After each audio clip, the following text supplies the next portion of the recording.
Hello, welcome to the Animation Industry Podcast. My name is Terry, and right now I'm working on a new show pitch idea about a post-apocalyptical world featuring robots and mutants.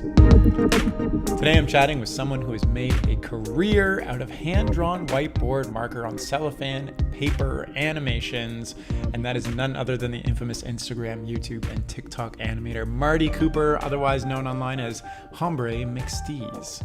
Now, over the years, Marty's clients have included Cartoon Network, Nike, Wendy's, Rick and Morty, the Biden 2020 campaign, and even Will Smith. And in our chat, he's going to share the fateful story of how he was storyboarding for a feature film, but was able to turn his side hobby into a full career that has been able to completely sustain him for over half a decade now, and where he's heading next. So without further ado, let's jump in. Hi, Marty. Hi, Terry. How are you? I'm doing good. Excellent. Tell me what you do. Explain to me in a nutshell what you do in animation. Okay, well, basically, I like to say that I'm a reality dementor. Basically, I use stop motion in the background and 2D animation in the foreground, kind of a la Roger Rabbit, to make short little 10-second videos on Instagram and YouTube. And I compile those into compilations that I call augmented reality, sort of like augmented reality, but more demented. I think you missed a step, which I think is really unique about your work. You actually draw the 2D on like clear film, and then you put it in place in the real world. So there's actually like stop motion 2D happening on top of stop motion and live action. Yeah, exactly. Well, I started out doing that with the cells, in 2014, and I used the cells for a long time, and eventually, I just needed something different, needed to change it up, so I just started incorporating animated things into real life backgrounds, just in different ways, just because it started to get a little stale for me creatively. Yeah. So I've, just kind of experimented with all different kinds of mediums and techniques to get animation into live action. And is there anybody else doing this? I don't think I've seen any other examples of people doing this personally. There's a lot of people animating over live action stuff. There's a whole subreddit on Reddit called Real Life Doodles. Oh.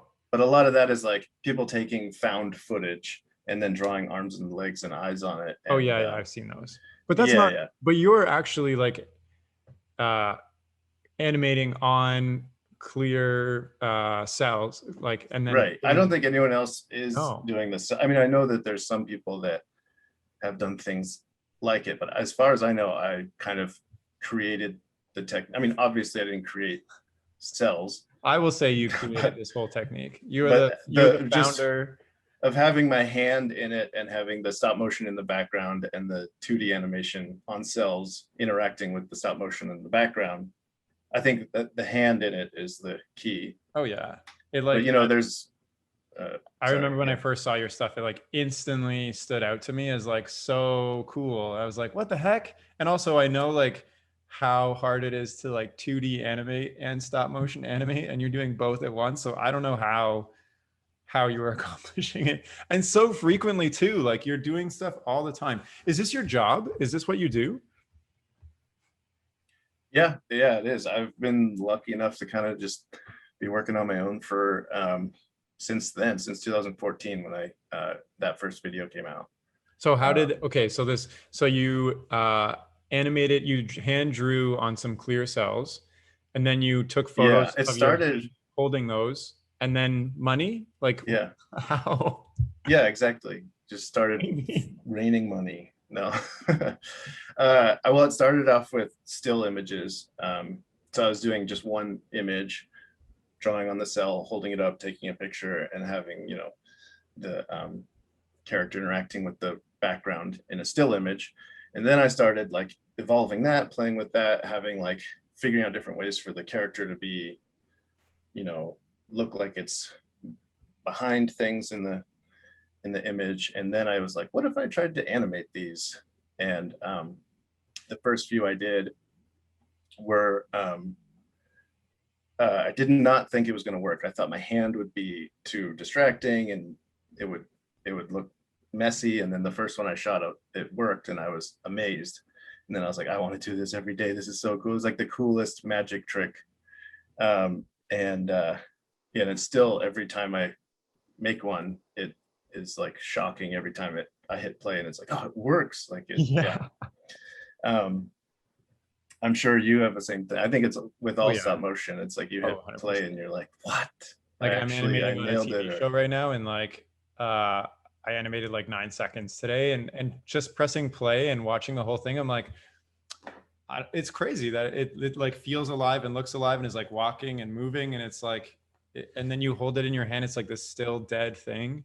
It's really cool. Yeah, it's amazing every time. So, but okay, so sure. You made your first video in 2014. You're like, oh my gosh, so cool. How did you make this a career for, like, who's paying you to make these? Yeah, well, I made like 30 of them, put them into a compilation and put it on YouTube, and then it sort of blew up or went viral-ish from there. You had a job at the time, like you were doing something else.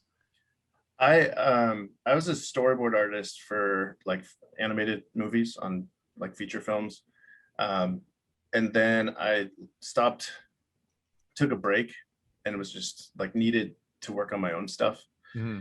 And a lot of people will say like I need to work on my own stuff, and then there's no structure there, which is, you know, which is really, it's hard to do, to just work on your own stuff. So I set some goals, like daily goals, like I'm going to post on Instagram every single day, and that's it. Just that's the only goal, but I'm going to post something. And then from there, you know, I just kind of evolved into doing those. Interesting. Doing those cell animations. You started with something, and also posting on Instagram every day in 2014. Like people were just posting food pictures back then. So you're like, I'm going to take some time off. I've watched some other artists take time off and say they want to accomplish something, but then have no structure, or like try to accomplish something huge. And so you're like, I'm just going to get the ball rolling with something small. So, okay, so you do have a background in animation, clearly. Like you went to school, you like started from like the internship or whatever, and worked your way up into storyboarding feature films. Yeah, pretty like classic animation industry start, I guess, maybe. But I went to school for animation. I went to San Jose State for animation and illustration, but like focused on storyboarding. And San Jose State is an amazing school that like not a lot of people know about, but the animation program is really strong. And one of the things that really helped me there was for like the first few years, you never touch a computer. It's all hand drawn on pen and paper. And so that kind of, you know, was super cool to learn animation that way, the old school way. I'm not sure if they still do it that way, but it was really awesome to learn it that way. And, you know, this just struggling through all the paper and flipping the pages and stuff. But well, I mean, I would assume you have a really good intuition for like flow and movement, because it like your drawings are very fluid and like, I wish I could like pause and go. I guess I can go frame by frame on YouTube, because sometimes I want to do that when I'm on Instagram. I'm like, how did you do that? But like, it's funny that you say that, because when I was deciding to go to Sheridan, they had just stopped doing like paper cell animation, which was like a deciding factor for me, because I didn't want to do that. I wanted to just draw on a Cintiq. I didn't want to draw on paper. So okay, are you still in touch with your friends from storyboarding feature film world? Like, do they like, are you like, hey guys, I'm still just doing this Instagram game, and what do they say about that, and what do you say about them? Yeah, I mean, I'm definitely still in contact with everyone, and a lot of friends in the animation industry. And I mean, I'm like jealous of them sometimes when they'll come out with a movie, or, you know, have these big projects that they finish.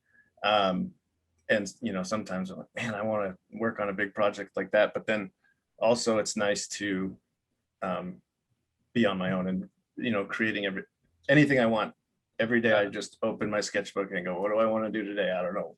Figure it out. Would you consider going back for like a project and doing like Yeah, for sure. If the project was right, I would love to. I mean, yeah, storyboarding is like, you know, my first love. It's like I love it. But yeah, and actually I don't love the process of animating.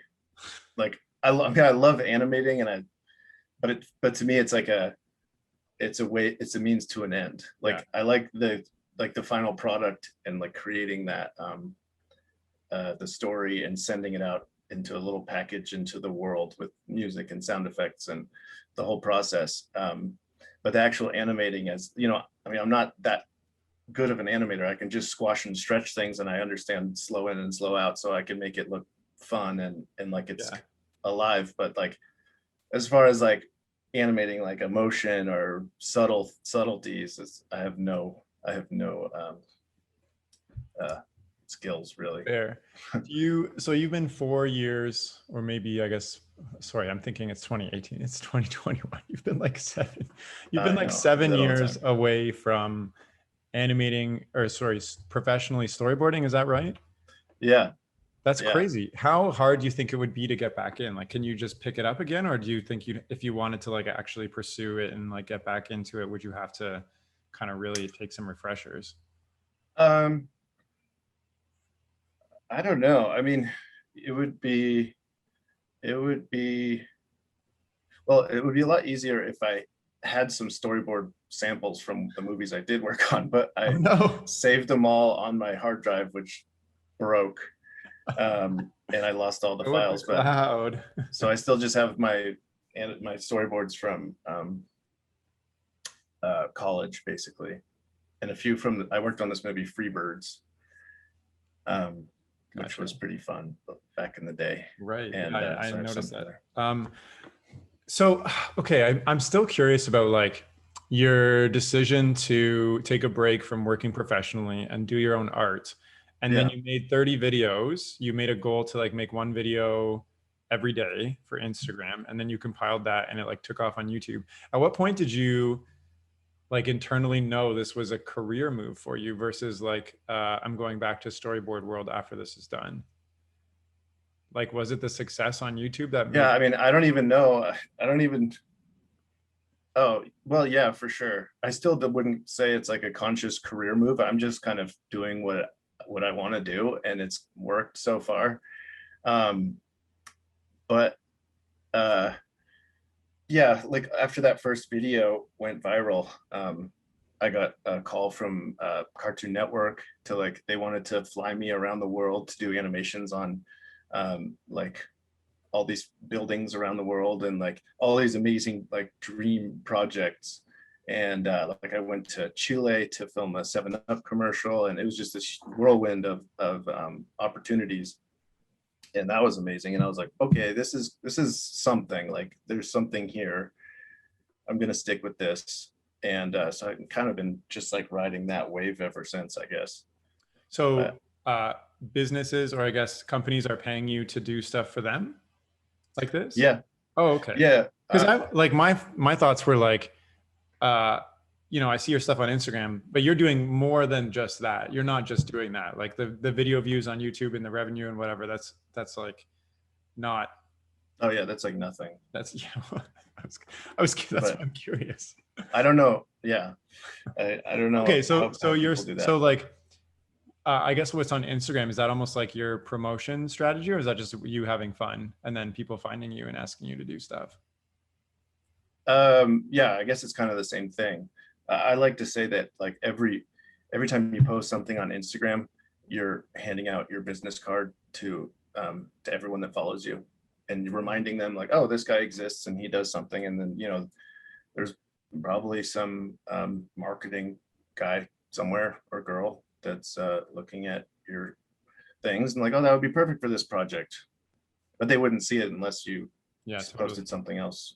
You know, so it's kind of lucky, and it's kind of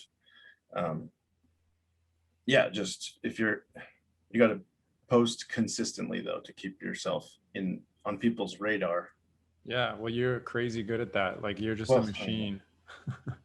Thanks. I mean, I feel like I've been pretty lazy lately, and it's, I have to remind myself to give You to just did, we were just talking, you just did like a 30-day challenge again. That's not lazy at all. What the heck? Posting every day for 30 days. You just finished yeah, that. that wasn't, but it's I easy haven't posted to. anything new in like a year. Yeah, well, I've had lots of almost year-long droughts of posts Yeah. also. So, it's easy to like um,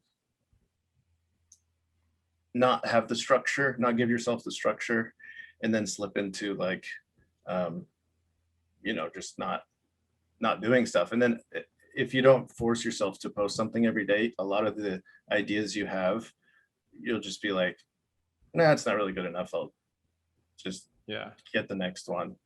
But when you're forcing yourself to finish one every day, you have to force yourself to go through that whole process of getting it to a finish. And usually by the time you get it to a finish, you've made enough progress on it, or enough like creative decisions that it ends up kind of working.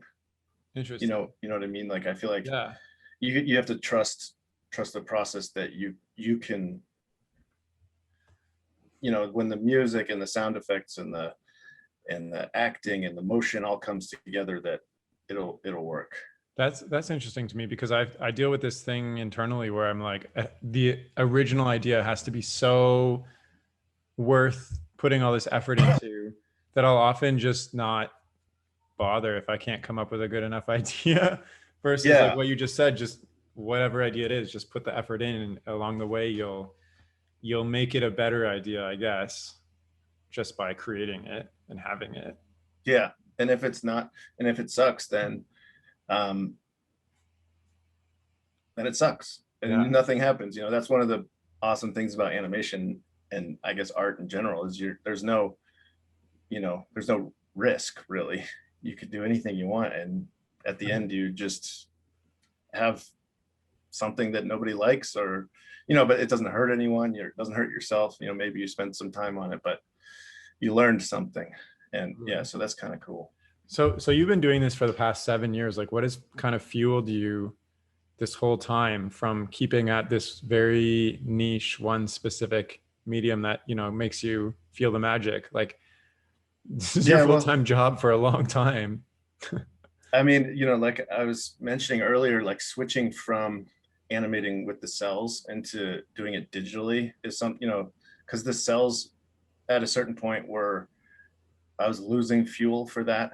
Hmm. And like to make an idea happen, it was like I felt like I had explored a lot of the realms of possibility with the cells. Like I would come up with an idea and be like, I did something like that already. Like I used that technique, and you know, so I have to constantly give myself new creative challenges and new um, sort of things to experiment with. So doing them uh, digitally allows me just to focus more on the animation and the storytelling and the stop motion, and I can do them. I can create them a lot faster, Yeah. and I can create more. And maybe it's not what my audience wants to see, but you have to make some sacrifices, I guess, because um, yeah, the cell thing How, just. so I'm just like asking random questions. How stable is the work in doing this? Like contract to contract for companies asking for like augmented reality. Yeah, well, it's definitely slowed down in the last few years, Yeah. and I've been like picking up a lot more just freelance animation gigs Hmm. through some friends in the animation industry that will just like throw me some projects, some random projects here and there.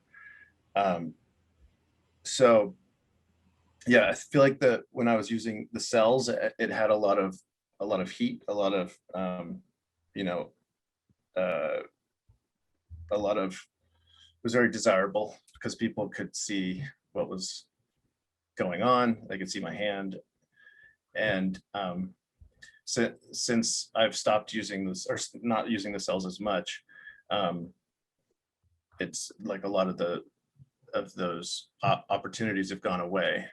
But Interesting. I just see it as like another challenge, I guess. Fair. That's interesting though, because like I would think it would be easier to continue doing the cells even if you didn't want to, if you were getting more clients that way versus keeping it interesting, taking a risk, interesting for yourself and taking a risk and not doing that stuff anymore when you know it was the thing that brought you success in the first place. Yeah, but at what point are you, like a monkey banging the Right. cymbal? Well, that's what you took time off to explore this anyway. So then you just be getting back into the storyboarding world, I guess, right? Yeah, yeah, and which is something I'm happy to do. Yeah. And that's a good alternative. But have you noticed, sorry, just because like the Instagram algorithm is like everybody's talking about it lately. Have you noticed that your follower count and likes and stuff have like drastically gone down in the last year on your? yeah, totally. Yeah, it's crazy. I mean, yeah, I'm not sure, what that's from or anything, but it's yeah, and like story views are way down. It's crazy. I think it's also because people, sorry, people are moving to TikTok, maybe. I think so. I mean, it's that, and also like people follow so many people nowadays, and Instagram's algorithm or whatever it is getting smarter. Right.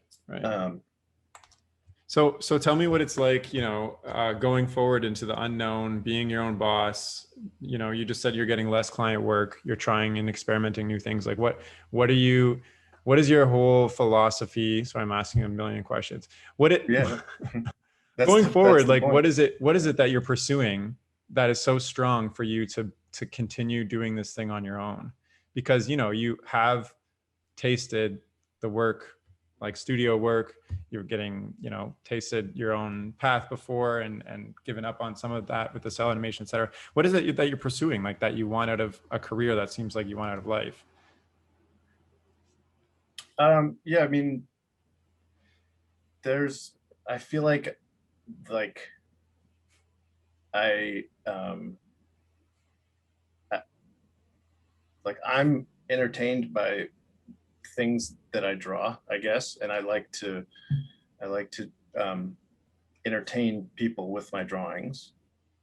Whether they're just drawings on paper or napkins at a bar or whatever, like it's what I enjoy doing. And so in any way that I can translate those into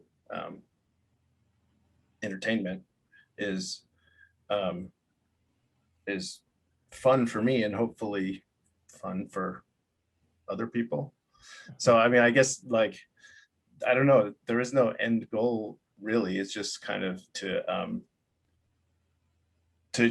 keep pushing myself and bringing my characters to life. It almost sounds like you're trying to reach this or like be in this continuous state of like fun zen, like where you're just kind of being yourself and other people are enjoying it too. And then, when you stop being entertained a little bit, you pivot a little bit more into something that you think is going to be a little bit more entertaining and explore that. Do you ever like have fears about like, because like for me, I quit my business job to pursue animation. A big fear of mine was like stability, right. Am I going to retire? And like all these things. Do you ever think about those for yourself? Yeah, for sure. I definitely do. And I definitely have been a lot more recently. But it's also kind of exciting, like just to kind of face the unknown and just be like, okay, I can do this. Like I can it's a blank page, but I can like fill that blank page with something.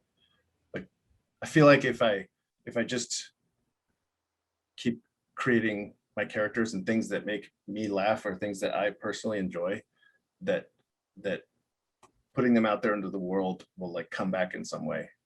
I don't know that, for a fact, but so far it's worked. So I'm just gonna, I guess, keep doing that. Is there like an overall message that you've realized that you're trying to convey through your animations? Like from my perspective, they're all like very light-hearted. Yeah, totally. You animate like inanimate things, show that like anything can come alive. They're very goofy. Like, are you trying to like put something out into the world with your animations, or just like No, nothing like nothing. Not some like message or anything heavy. I mean, if anything, it's the opposite. Like I want to just no message? have like levity and just like fun things, and make people go, oh, that was fun. I never thought about seeing I think that's something in things in itself, that though. way. You just said it right there. Like, you just want people Right. to see that it's fun, and that, like, that comes across in everything I've seen of yours too. It's like, it's like a time. Like, you don't know what's gonna happen. Sometimes you know what's gonna happen, and it happens anyways, and it's still cute and funny. Like, Yeah. yeah, Thank you. Yeah. I mean, that's kind of the goal, I guess. My artist statement is to have fun and hope, and bring some fun to other people, I yeah. guess. So like, you've been doing this career for like, I don't even know if I did the math right. If it is 7 years or 8 years or whatever, what is in like your, like, what does it take for you to continue doing this? Are you, like, you mentioned that Cartoon Network paid for you to travel around, but like, Yeah. I'm looking at your studio now. Is it like a very complicated thing, or is it just, I don't know, like, what is in your playbook that allows you to do this? Because like with stop motion, you need expensive lights and like expensive Right. cameras and expensive everything. Um, yeah, I mean that's kind of the cool thing is it's so cheap and so accessible. I've never when I was doing the cell animation stuff, it's just Sharpies and whiteout things you can get at Whiteout, not any paint. any yeah, I was just using like this, regular Is it thicker thick than paint? whiteout. Like, why? Is it easier to draw with? Yeah. Well, it dries faster. So Ah, like when I'm painting on the cells, it'll dry. I don't have to wait for it to wait for it to dry. makes sense. I You're can just constantly inhaling whiteout paint on fumes. it. Oh yeah, I've inhaled a lot of whiteout Oh fumes in my no. day and Sharpie fumes. But uh yeah, but it's very accessible materials and cheap. And then I just use my phone to film it and edit it, and I post it all from my phone. So, Oh my and gosh. everyone pretty much nowadays has You should teach a a phone. class. Like, that would be awesome. Yeah, I've done a few workshops, Oh yeah. like with kids, and I did one in like Dubai and one in What? I taught in China for a little bit. Wait, tell me more, please. There was like this children's book fair festival thing in Sharjah, and they invited me to come out and teach a workshop How did they know for about the you? kids Just there. Instagram? Yeah, a friend referred me, Oh, okay. and then yeah, I went out there and it was super fun. Just like it was a lot of work. Like there was like hundreds of thousands of kids, maybe not that many, but What? thousands of kids would come in, and they would like cycle through. So you'd get like 10 groups of kids throughout the day, 10 groups of like 20 kids, and you'd have to teach them all how to paint on a cell and draw on a cell. And I would do like play fun games where I'd have different exercises for every like age level. And then but we'd play like drawing games, like Exquisite Corpse. And then we'd, what Exquisite Corpse is, where you fold the paper into thirds and then you draw a face and a body, and or somebody else draws a body and somebody Oh else yeah, draws yeah. the feet. Yeah.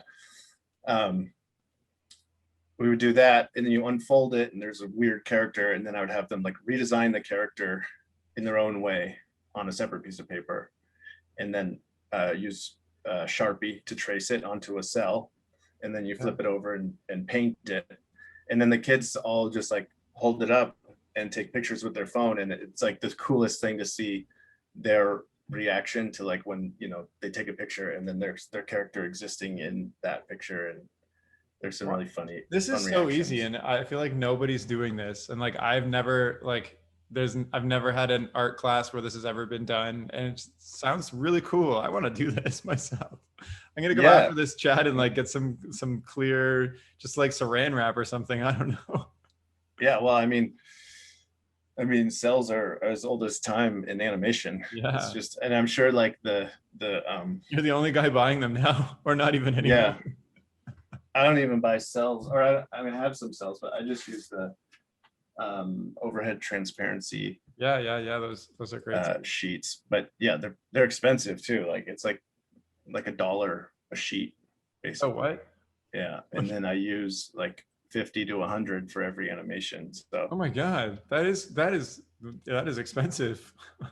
yeah, but Just and I have, oh man, I have so many do you have a boxes giant and stack boxes. of? I have thousands. Yeah, I have like 3 stacks of boxes that are like, You need to A, do more workshops, and B, do like a museum exhibit where you have like all these things just like in rows, and we can look at the animation as you like made it. That's so cool. yeah, that would be cool. I've done a few gallery shows and like framed up some cells, and Nice. it's cool. That's one of the coolest parts about it is you have all these, cells to Yeah. keep Have you that are tried there. selling them? Um, yeah, I it's kind of, I don't really have like the uh, uh, infrastructure for like shipping and dealing with that stuff. I mean, I'm sure it wouldn't be too hard, but um, it's and then it's like I don't know if I want to sell them, but uh, I can sell replicas, or like, do Yeah, just remake a cell with the character I feel and that. then I sell like that. And I've everything I make, I have a hard time giving up myself. Somebody's going to inherit yeah, tons of stop motion sets and puppets and be like, what do I do with this junk one day? yeah, For you, somebody's going to inherit like thousands oh yeah, stacks of of cells of cells. like mooses and like dog Yeah, eyes and things. yeah. So are you working on, like you mentioned you did some workshops. Is anything coming up like cool that you have coming up, like a big project or a big client or something? Not really. I've been like working on some like longer form projects, trying to pitch some ideas to studios. Been kind of slowly doing that over the What's a course of the longer last form? few years, What's a longer form project that you mean? like a TV show or Oh, okay. a short film. Would it be animated like on like demented reality? Or Yeah, okay. yeah. Cool. It's yeah. That'd be really cool. There's Like a kids TV show where it's like the background is all real and then the characters are like just drawn on top of them. mhm. Yeah. Oh, cool. Well, I hope it And gets. that would be fun. If I like um if I you know had it my way, I would have like full sets, and like I could um, So you're reuse talking this. about stop motion again. Yeah, exactly. But it's stop motion, but it would sort of look, the real life. It would look like a real life place, but it would just be Yeah. like the I'm set trying to of think the of a studio. show that does that. I'm sure there are. Yeah. Uh, yeah, I don't know. I can't think of the name. All I'm thinking of is Bubblegum right now. I You know what I'm talking about with the cats, that show? think so. Yeah. I can't think of the name right now. It's escaping me. Anyways, yeah. Well, that would be really cool. Are you like, so when you say you're like working full time, are you working like full 8 hour days, or is this like take a day off here and there, or like No, not 12 not hour right now. I days? mean, for the course of the pandemic, I've really been not doing much work, and it's been nice to just kind of reset. And I was living up, my parents live on a farm up in Northern California, and so I Okay. spent some time on a farm, and it just felt good to spend some time with family and be working. I was working on a project outdoors, like not animation related, and yeah, so that was nice. But then reality comes back, and Yeah. You got to make that there's cash. Do yeah, you act? So you said you've been actively reaching out to. I thought of the name of the show is Gumball. Do right, you yeah. active? So you said you've been actively reaching out to studios, but how passive have you been getting clients versus you actively reaching out and trying to get clients to make stuff happen in the last 7 years? Like it Yeah, sounds like I've never reached out to you've anyone. never reached out. Amazing. What the heck? Yeah, You have yeah. such draw to your work that I don't know if it's amazing or lazy because if I did reach out to some people, maybe I'd be getting some more work. But okay, fair. I just feel like my social media is kind of reaching out. Like when you're posting, you're Yeah. reaching out to your network, and if they're interested, they know where to find me. Have you done anything? Because you have 124,000 followers on Instagram. You have like 8 million views on YouTube. I don't know what else you're on, but have you specifically done anything to try to grow those audiences and get more views? Or are you just going with the flow and your work is so eye-catching that it just happens on its own? I post on Reddit. I find that sometimes if there's a successful post on Reddit, it can drive traffic to Yeah. Instagram or YouTube. Yeah.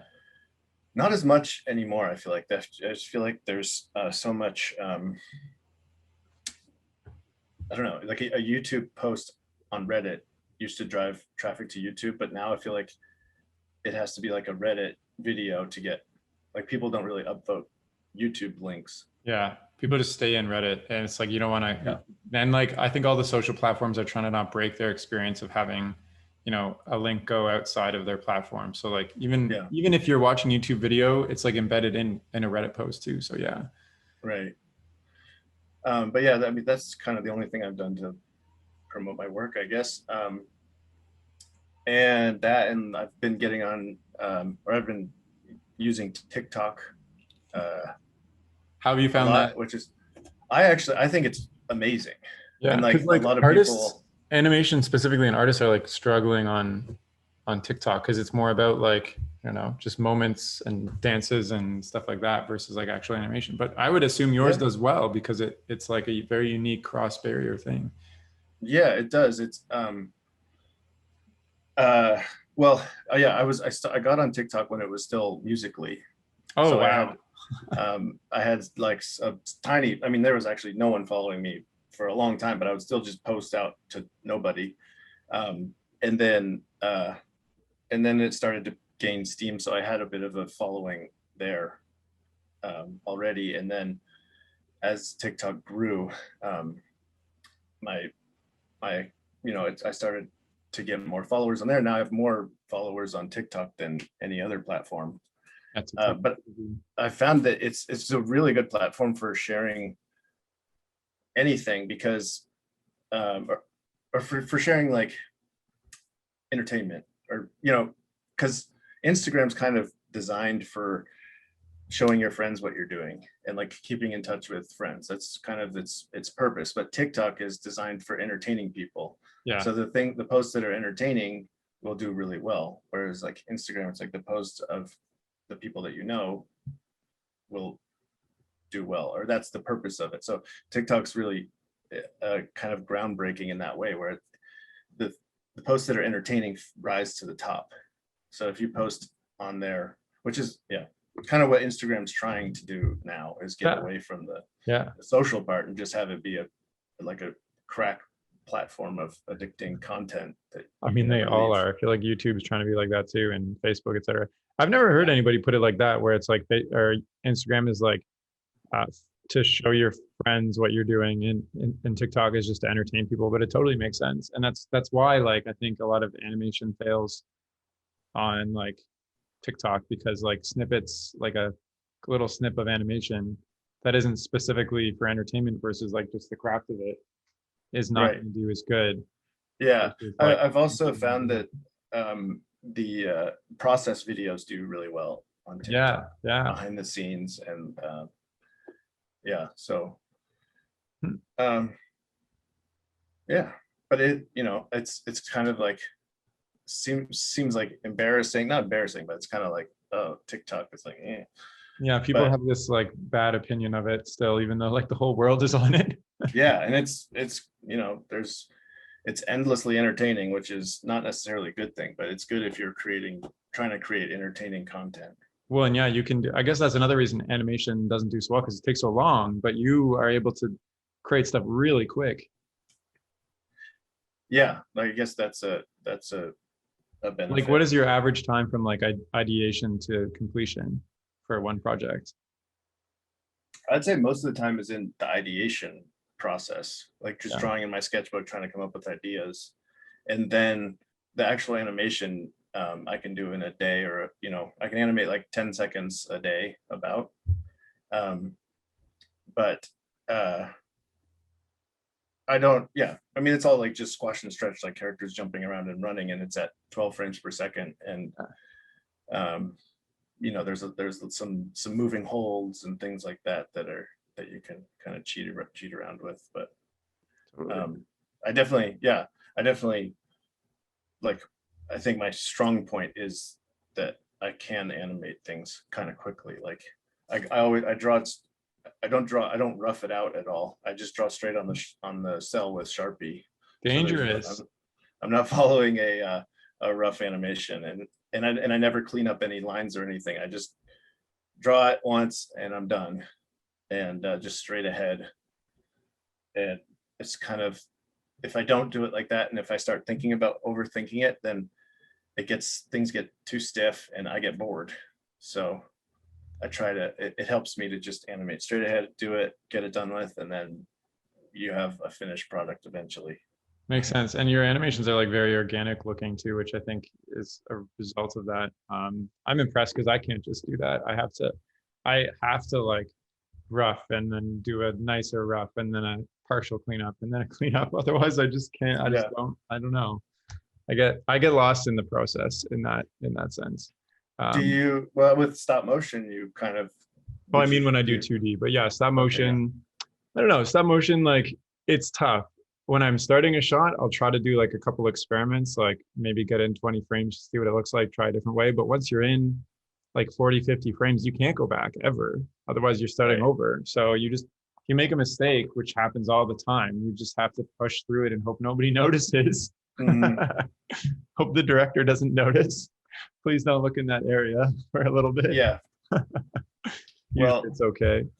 Yeah, that's the thing that a lot of animators forget, is that no one really notices the animation. No, and it's happening. Yeah, exactly. Like I want to be so detailed. Like that's also why I like stop motion, because I want to be so detailed oriented about like everything is handmade and it's purposely and specifically made, and the animation is so intentional. But like, I don't know, my philosophy on that has changed a lot in the past couple of years, just as I've been animating more. And it's more like, my philosophy is like, do the best I can as possible in each step of the way, and then accept the mistakes and inconsistencies that happen. And then just keep going forward. So yeah, it can be frustrating to like look back and be like, oh, that, you know, should have, you know, that frame's just out of place or whatever. Yeah. Then you'll never get anything done. Yeah, exactly. Just don't look back. Just move on to the next thing. Exactly. Well, Marty, we've chatted about, you know, this really cool career path you came from, how you got it, your beginnings and storyboarding, what you've been doing for a crazy amount of years. I think this is incredible. I don't know of anybody I've talked to who's done like their own like very niche, super niche freelancing art career for such a long time, which is incredible. And what's going on for you next, which I think is really cool. You're pitching TV shows and stuff. Is there anything else you wanted to chat about as we're kind of wrapping up here? Not particularly. Let's see. Yeah, I don't know. I think I just kind of want to experiment more with like pushing narrative in my work. I did one short film called May Whoop, which was like about this lost string bean. And it's crazy how people come up, you know, people tell me all the time, I was like, May Whoop, like it became a thing where people would be like, oh, you make May Whoop. And it was just one little offshoot of a thing I did, but because it had a narrative structure to it, it had a character that people could, you know, follow and like. I don't think I've seen this, May Whoop. What do I look up? May Whoop.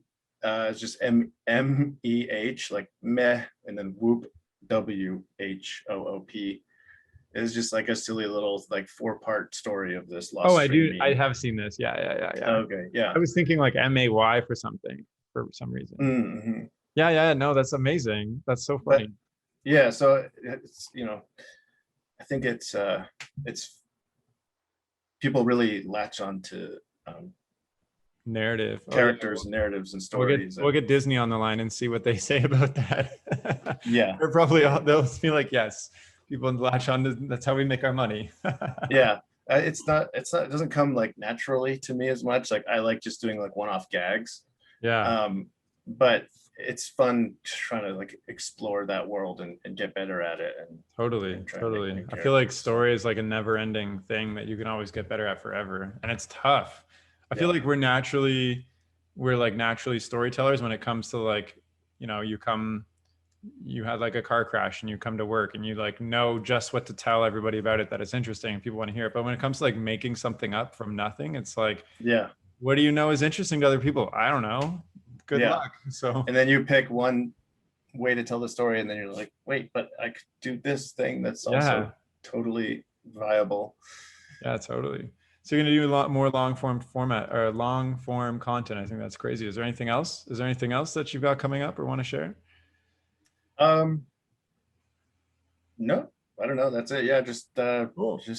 we'll see what happens. I'll just make What if there's somebody? making What if there's things. somebody listening to this and they're like trying out their own demented reality and like they're just at the start? What would you say to them to like keep them passionate and not get lost in the weeds of social media and all this other stuff?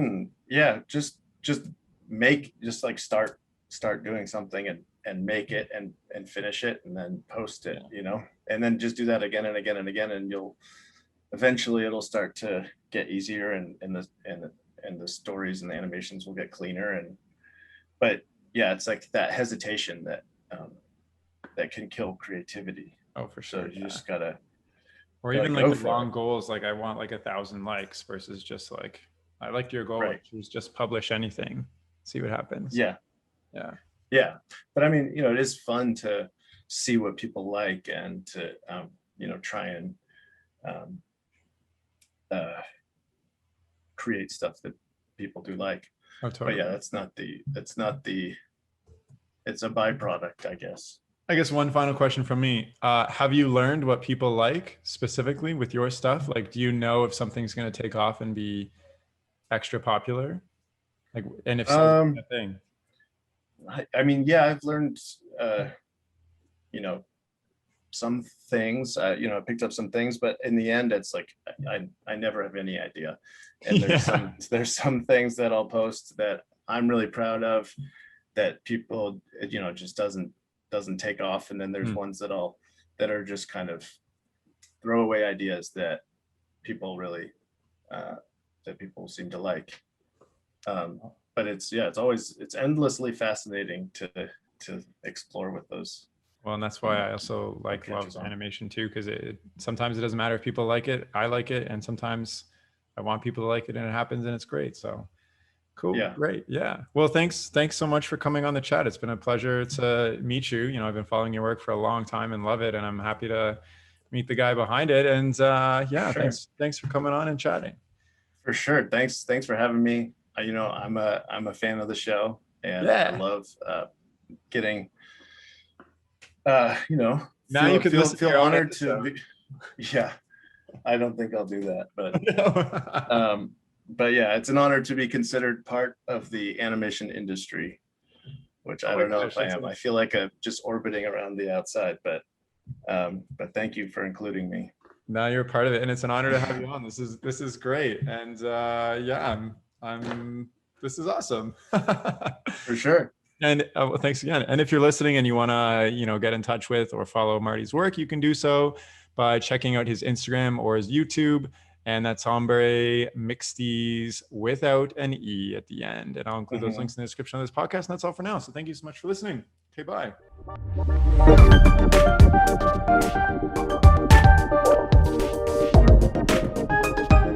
The music for this podcast was composed by Will Farmer and the graphics by Daniel Abensauer. I encourage you to look them up if you enjoyed their work.